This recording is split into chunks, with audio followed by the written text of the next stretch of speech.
Jananam Sukadham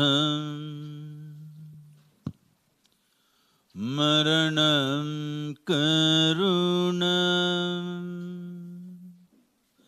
Milanam Maduram Smaranam Karunam Kalavashadiha Sakalam Karunam Samayadipate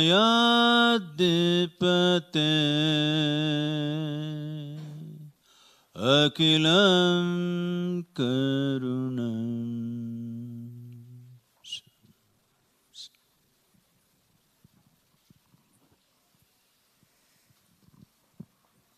Welcome to the Future of Cities by Finnish Flow.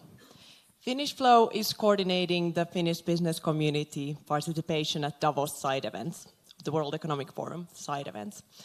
Finland has a lot to offer in the global context, and this is what we are shining a light on as Finnish Flow community with our amazing partners. This is our first year, and this is our great big opening for the Finnish Flow. Thank you very much for all coming here.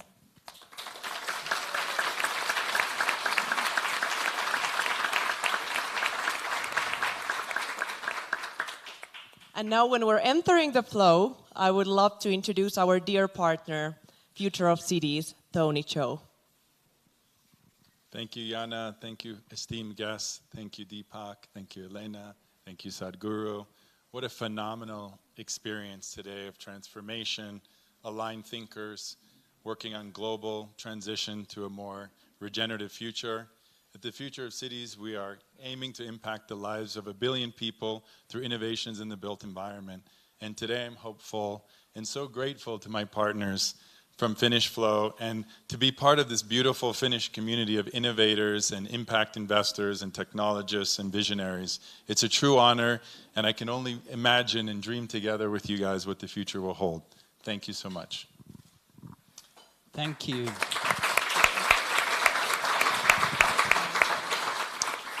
And then we move into this very, very special wisdom panel. On this panel, our panelists will offer a mix of spiritual leadership and next generation indigenous wisdom. Helena Gualinga is an environmental and human rights activist from Ecuador. Her activism includes exposing the conflict between her community and oil companies by carrying an empowering message among the youth in local schools in Ecuador and also globally. She's a youth ambassador of the Arctic Base Camp here in Davos, and they have facilitated her attendance to Davos. Dr. Deepak Chopra is the founder of Chopra Foundation, a non-profit entity for research on well-being and humanitarianism. And also founder of Chopra Global, a modern-day health company at the intersection of science and spirituality. Sadhguru is a yogi, mystic, and visionary who has founded the global Isha Foundation, launching large ecological initiatives. Sadhguru is currently also on a solo tour, driving a motorcycle from London to India, advocating the Conscious Planet movement to save the planet's soil. And tonight, we'll have a wonderful moderator, Vera Futoriansky, a CEO at Veritas Ventures, a woman in tech and VC, and a global speaker. That being said, over to you, Vera. Thank you so much. It's my microphone. Thank you so much, Jana and Risto. Welcome, everyone. Welcome. I might be biased, of course, but I don't think there's a more interesting, more exciting, more mind-expanding panel in all of Davos 2022 than this one. So you definitely are in the right place. Welcome. Welcome also to everyone who's watching live. Is it this camera? So welcome, everyone. Let's dive right in. We'll only have 35 minutes, unfortunately, because Sadhguru will have to travel, so we'll go right in. We all know our planet is facing a lot of global challenges. This week, we all and the leaders gather here, we're also leaders, to find solutions for a more sustainable future. In this discussion, we'll cover 3 critical points. The soil crisis. As we all know, it's a big issue. So the economists cover today, we talk about food crisis. If we don't make any changes in the next 10 years, if I got it right, the next 200 years there will be a food crisis on the planet. Already 52% of agricultural soil is degraded. In 20 years, 40% less food is expected to be produced for the 9.3 billion people who will be living on our planet. Then we'll talk about the loss of biodiversity. Global loss of biodiversity is at its worst, as you know. And only 5% of indigenous people, there are only 5% of indigenous people, and they are the stewards of 80% of the world's remaining biodiversity. And Helena is here with us, who will talk about it. And of course, not many of us touch soil on a daily basis, or not many of us live in the jungle, in the forest. So we will also talk about anxiety and depression, and with that also about the shift we need, this conscious shift we need to understand the world better and how we can become more aware, conscious, meta-humans. And for that, we'll have Dr. Deepak Chopra inviting us into it. But we'll start with Sadhguru. It's such a pleasure to be sitting next to you. It's such an honor, really. You are now on a motorcycle from London to India. You've been to many places. You have this extraordinary campaign. You're meeting so many people. You also created a catchy song around it. We won't be singing it, but could you please share why you do it? And maybe most importantly, also share a couple of tangible projects that have manifested along the way already. Namaskaram. Good evening to… Namaste. Good evening to everyone. Is it okay? Well, the last 30 years I've been talking about soil at various levels, and we have launched projects. What I see is when I talk about the nature of soil and where it is going, everybody says, Sadhguru, this is great, fantastic, and they go to sleep. And as I speak to various agricultural ministries all over the world, everybody seems to know the problem, everybody knows the general direction of the solution. But when I observed this, I saw, after all, they're just waiting for an idiot to bell the cat. So here I am. We just started this journey at the age of 65. Riding 30,000 kilometers is an insane project, but we have completed 65 days and I'm still here. And I have done 467 events in the 65 days. Wow. And the social media metrics is showing that about 2.1 billion people have addressed soil in the last 65 days since we started the movement. The idea of this movement is to move at least 60% of the adult population on the planet to be concerned about soil, to say something about soil. Because in a democracy, the only currency is numbers. If the numbers are there, every government will move. At the same time, we have to understand this, that not in a single nation has ever 60% of the population has stood up and expressed their concern for some long-term well-being of their nation or their children or anything like this. They're asking for trinkets, they want 1% tax reduction and they're getting it. Nobody has ever asked. So this is what we are trying to do now. We want 60% of the population, adult population, to express concern for long-term well-beings. Why this is important is, we elect governments for 4 to 5-year terms. So you give them a 4-year mandate, and naturally they are focusing to fulfill that in 4 years, whatever they can do. Nobody wants to invest in something which will bear fruit after 15, 20 years, because whenever political leaders make an attempt to address long-term well-being of their nation, they lose the election next time. This has been the history of political life on this planet. Changing this is very important, that large number of people, over 60%, when they say that they're concerned about it, now governments feel comfortable to invest long-term. We have written to 730 political parties on the planet to include soil as a part of their manifestos, soil ecology as a part of their manifestos, because all the manifestos are only about tax cuts, this rebate, that rebate, never really long-term well-being. Why is soil such an important thing? This is the first time in the history of humanity we are addressing soil as soil extinction. The UN agencies are using the term soil extinction. Extinction means you always thought it's either a dinosaur or a dodo, but we are talking about soil extinction. And in 85% of the nations that I have spoken to, still agriculture ministries are addressing soil as an inert substance. It is very important that first of all we recognize soil as the largest living system, not just on this planet, in the known universe. A handful of soil has over 8 to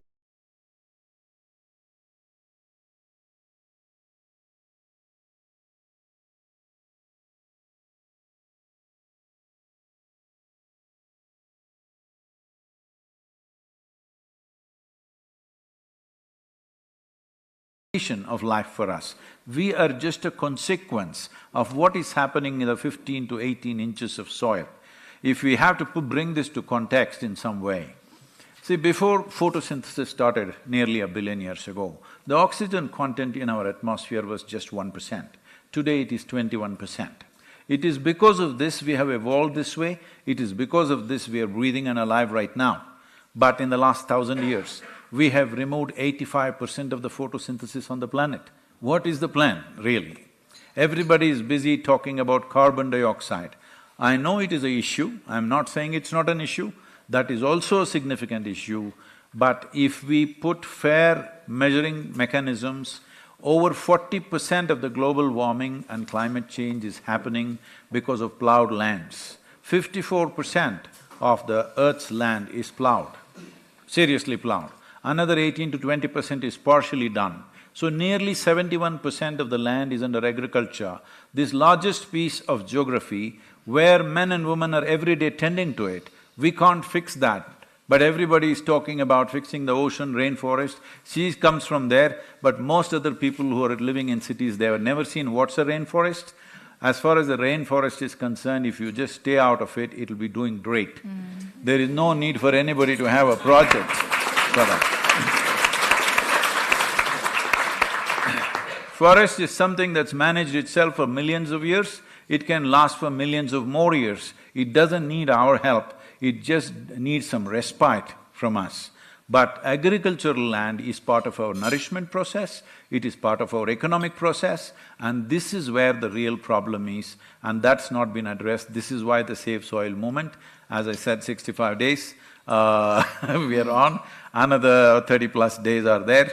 So we want to get this to 4 billion people so that every government on the planet responds to this. What is the way out? This will always be the thing, I can leave the simple policy we've done. One important thing we need to do with soil is, we need to separate soil from the rest of the issues that we are trying to handle. Right now I've looked at the European Common Agricultural Policy, it's too complex. By the time you implement this, there will be debates and debates for another 10 to 15 years' time before actual application comes, because this involves major industries, major lobbies in the world. It's not going to work like that. But if you talk about enhancing soil organic content, there is nobody on the planet who's against it. Not fertilizer industries, not pesticide industries, nobody is against it. Everybody is for it, because rich soil is the fundamental of rich life and good life for us. A healthy soil and healthy life are inextricably connected, there is no way about it. This is very simple, this does not need any great amount of technology, this doesn't need any great amount of financial outlays, it just needs that. Right now we are facing a wall. If we face the door and we are committed to going through the door, in the next 10 to 15 years we can make a significant turnaround.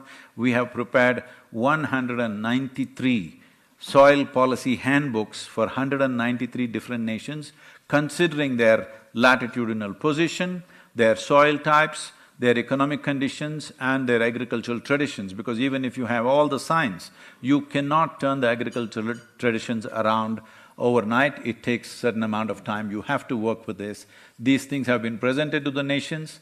I addressed COP15 just last week in Cote d'Ivoire, and the response has been great. 74 nations have signed up for Save Soil policy right now, and it is a way forward. We need all of you to enhance the message. Do not think this is my project, this is not my project, you don't have to talk about me. Talk about soil, make sure everybody talks about soil, because this is where our future is. There are many other issues in the world, I'm not saying they are not important, they are important, but first we have to be alive to handle other issues. If soil starts degenerating, right now 27,000 species per year are going extinct, organisms. It is a slide. It is expected in 25 to 40 years, we will get to a place where even if we want to regenerate the soil, we will not be able to do it because that will be the level of biodiversity loss. In my gut feeling, I don't have any science for this, in my gut feeling, this slide will not remain a slide. At some point it will be a tumble.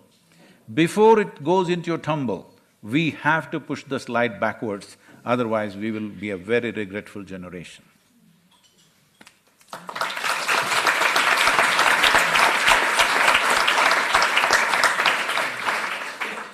Thank you so much. And without soil, we won't have nutritious food. I think even now, 90% of food has lost its nutrition. And I would like, before all those 150 leaders leave this room, I'd like for them to have almost like a call to action. What can everyone do on an individual basis? Because many of us think our individual actions don't matter and something big has to be done.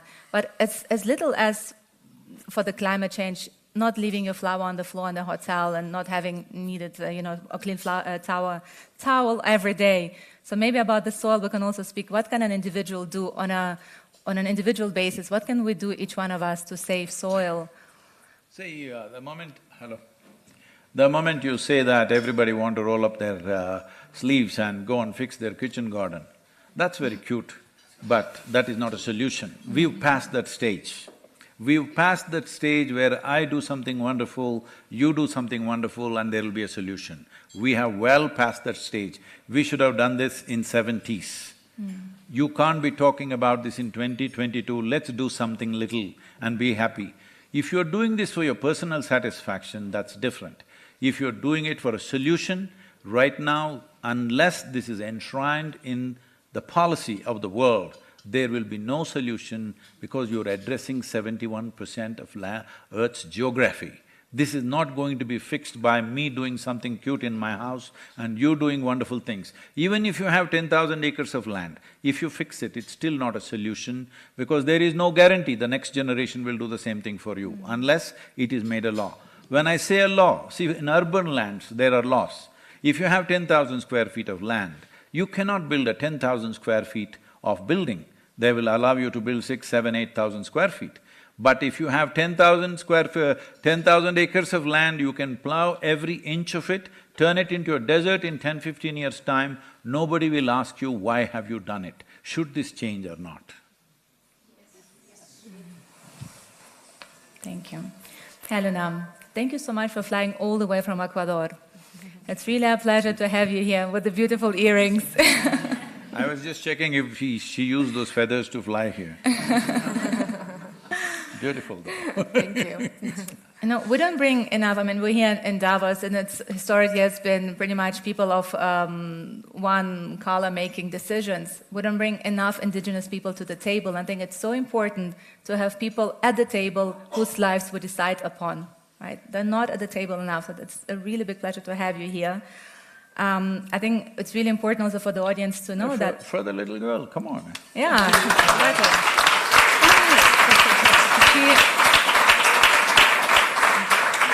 Helena did use fossil fuels to fly.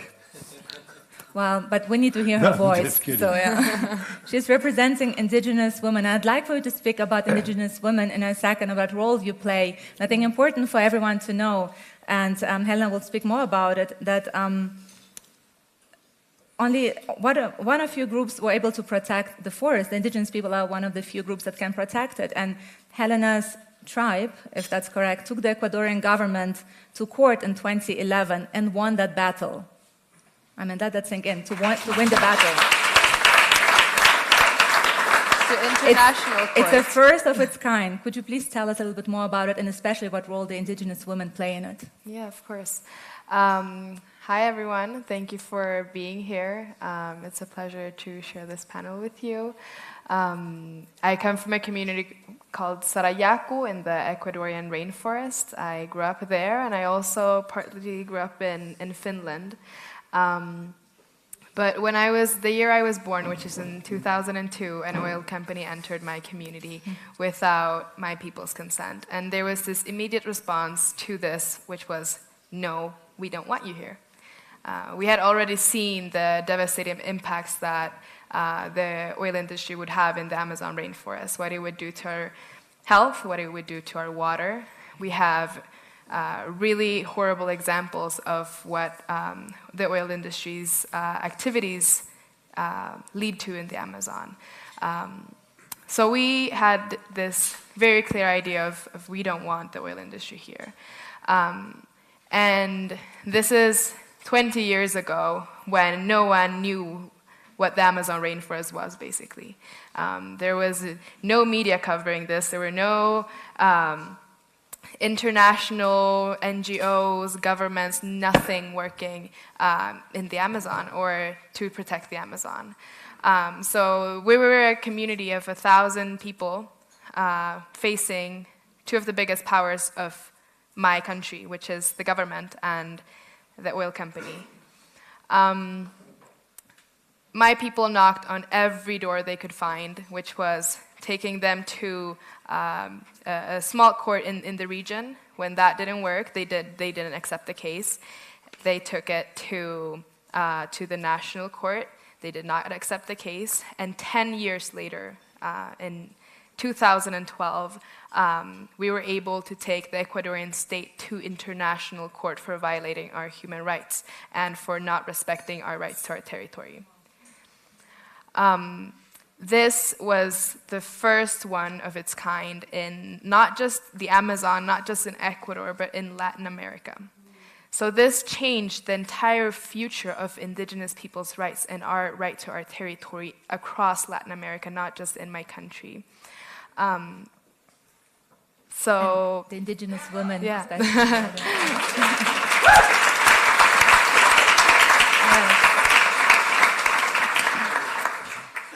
And of course, I mean, that is those 10 years. I was really, really young when all of this was happening. I come from a family who's been very involved in this process. My aunt, my mother, my uncles, they've all been leaders in my community.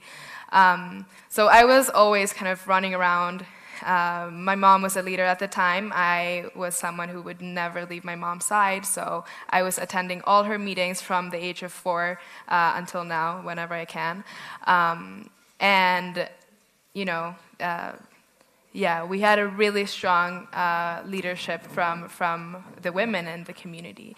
And the women were actually the first ones to say no when the proposal of the oil companies came. They were the first one to say, no, we don't want this for our children. We don't want our children bathing in oil. That's what they said.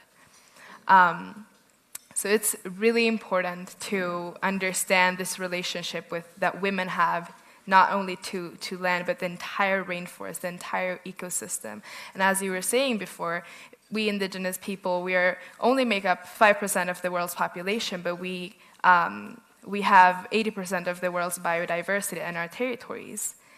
But inside of this statistic, these numbers, those territories are taken care mostly by women. So it's really, really important when we're talking about these things in these spaces that we actually have a gender lens, because climate change impacts women more in so many ways. And the violence that comes from the oil companies and the state is always going to affect women more. But women are also the ones that are the custodians of these lands. And my sister always says this. She says, we have an experience as indigenous people when we're facing extractivism, when we're facing racism, but indigenous women have one specific experience of all of this. And that is something that is really important to be aware of. Yeah. Thank you. We're protecting our Mother Earth. Thank you.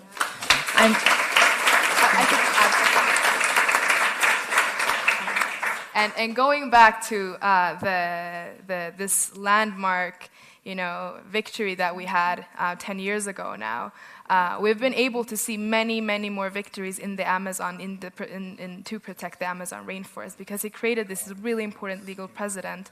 And now, just a year ago, 2 years ago, we had a really important victory in the Ecuadorian Amazon, where thousands of hectares of land were protected. And this is because this really, really small community, which I come from, took the state to court and won. So yeah, it's really important. Thank you so much. I'm just being told that Sadhguru has to leave in 5 minutes already. Dr. Chopra, do you mind if we let Sadhguru speak for 5 minutes, a few minutes, and then… Absolutely. I don't have to say anything. No, we have so many questions. You have to. The whole meta-human, everybody wants to know about it. But yes, then… Because this is about cities, I thought I shouldn't go without saying anything about it. This happened to me, I was to speak in the San Francisco Union Club, San Francisco Club for a group of business people. I was driving about an hour, we were driving an electric car, but I saw both sides of the road were packed with cars. So this person who's a large-scale business there, I asked, what is the problem? That people who live here, work there, those who live there, work here, what is this problem we have? You live in one place, work in the opposite direction, those who live there work in the opposite direction. Why can't we at least rejig this a little bit? So as a part of that, I came up with the concept of one building city. That today these proposals are still floating around with the South Indian governments. It should become a reality in the next few years. That is outside the city, go 30, 40, 50 kilometers away from the city, 50-acre land, only 1 acre you build, you can build 50 to 100 floors if you want. These remaining 49 acres will be completely eco-friendly, enough forest, enough agriculture if you wish to do. You can grow enough fruits and vegetables that you need for this community. Up to 10,000 people can live in the city. We capped the city as 10,000 is a limit for a city, don't have to be 10 million. It's such a mess, these 10 million cities. 10,000. The major cities that we have could be slowly converted into really cultural attractions where people can come once in a week, in the weekend or whatever. Whole week you don't have to start your car, completely no wastage going out. We have designed cities like this. I feel this should be the future because if you do not urbanize rural areas, the urban centers are becoming more and more chaotic and senseless, and the amount of power and the amount of requirement that is there, the ecological footprint of an urban center is too heavy. This will not happen unless investment shift. Right now the numbers somebody was telling me here that 72% of the world's investment is in 31 cities on the planet. With this, how do you expect people to be farming in another 30 years? We did a survey in India, out of 63% of Indian population which is in farming right now, not even 2% of the farmers want their children to become farmers. This is where food security problem is. Unless we create urbanized villages, unless we make it attractive for people to live on the land, most people, as they get qualified, they will all pile up into the cities. I think this is something we must avoid. Those of you who are looking at the future cities must definitely address this issue. I'm extremely sorry, I'm never known to do this, leaving halfway through the meeting. This is not me, but I have tomorrow 11 o'clock, I have a big event in Muscat. I need to be there and I have to fly now. Thank you very much. Thank you.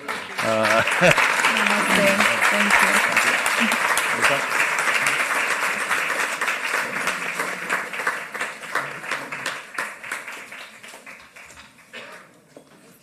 I'll just move closer to you and we'll continue.